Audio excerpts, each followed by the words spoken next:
We are currently in a position where cigarettes are becoming a constant health issue, and that many people are going to have to switch over to a safer alternative. This, of course, brought about the rise of electronic cigarettes, also known as e-cigarettes, or as I prefer to call them, e-cigs. The problem of this, however, is that even though vaping is by technicality a safer alternative than smoking, it still poses a bit of a health detriment to many people. What really got my attention was that several students of either middle school or high school age have actually been walking around school grounds vaping. And this is very concerning for a number of reasons.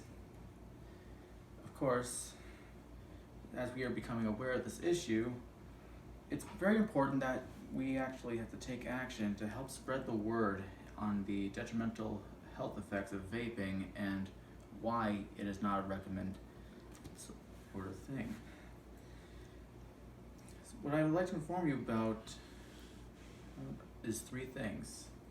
I'm going to inform you about what an e-cigarette is, the health effects that happen to come from vaping, and how many lawmakers are actually trying to regulate the use of e-cigarettes. Firstly, what exactly is considered an e-cigarette? The first thing to know about an e-cigarette is that, according to the website Truth Initiative, is that they are devices that operate by heating a liquid solution to a high enough temperature so that it produces an aerosol that is inhaled, end quote. The liquid contains a number of things, including nicotine and some flavoring, which also has some humectants to go and retain a liquid form when it heats up and becomes vapor. Over the last few years, they have become more popular thanks to how they are considered safer, cost-effective alternatives to regular tobacco products. It's actually according to the Public Health Law Center stating, and I quote, "Because of the lack of clinical research on e-cigarettes, many public health organizations and policymakers are actually feeling concerned about their safety and health impact on users," end quote. Does it mean that we pick up our nearest e-cigarette and vape? Not really. The harms that come from e-cigarettes, although they're more cost-effective and technically safer when compared to commercial tobacco, is that there are possibilities that they can be still harmful to human health. First of all, there are not that many notions to really point out that they are essentially harmful to humans, as many people are still trying to figure out all of its drawbacks. But what little we do know of the drawbacks should be put into consideration. They still contain a substantial amount of nicotine, which, of course, it gets people addicted to smoking cigarettes in general. Nicotine exposure to youth is exceptionally dangerous due to the developing nicotine addiction, which of course would lead to some eventual further drug use, if at all possible. It's also advised to never really use nicotine while pregnant, which could result to apparent risks of stillbirth or preterm delivery, according to Truth Initiative. It's also noted that even though e-cigarettes have fewer toxins when compared to their combustible counterparts, they are still not free from certain toxins. Again, according to Truth Initiative, researchers have actually found that there are several harmful substances in e-cigarettes, including delivery solvents and propylene glycol, which can cause dry mouth and upper respiratory infections.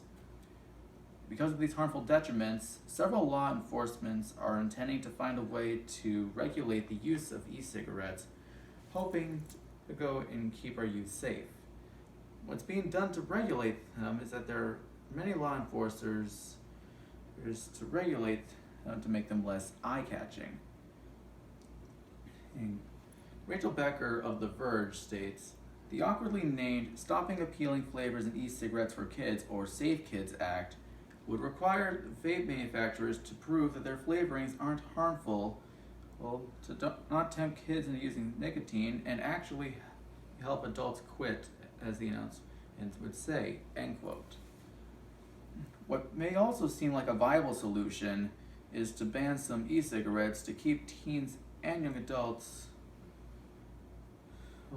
from vaping to begin with.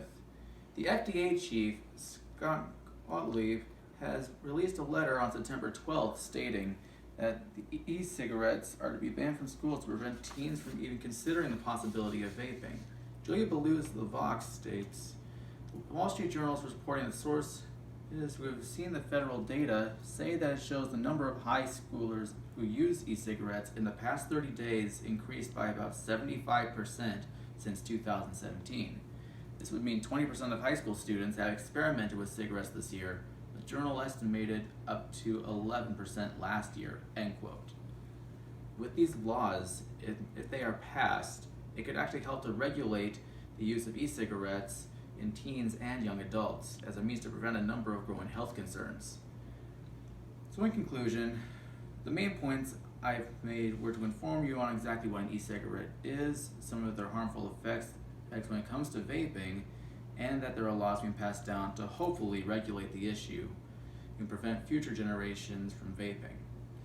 I essentially wish to only inform you guys about the e-cigarettes so that hopefully you can understand the issues at hand and that the unprecedented health effects of vaping should be brought into consideration. So please be responsible and spread the word about how vaping isn't the best alternative to smoking. And be sure to always remember that even though it is safer, that does not automatically mean it's good for you.